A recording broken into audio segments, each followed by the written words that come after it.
Arestado sa Caloocan ng isang lalaki 6 na buwan matapos ang pagnanakaw sa isang bahay. Ayon sa pulisya, nasa 1 milyong piso ang halaga ng mga ninakaw na mga gamit. Balitang hatid ni James Agustin. Sa barangay 178 Camaring, Caloocan, natunto ng pulisya ang subject ng bitbit nilang arrest warrant para sa kasong robbery. Inaresto ng mga operatiba ng District Special Operation Unit ang 26 anyos sa lalaking construction worker.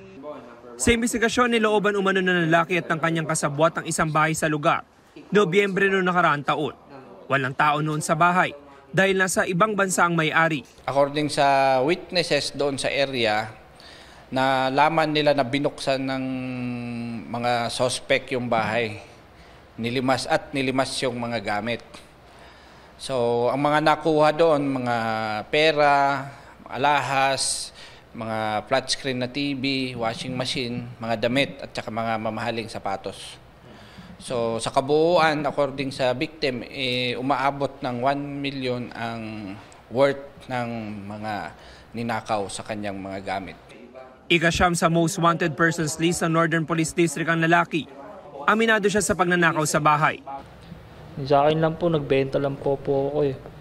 Halos nadamay lang rin po sa pangyayari.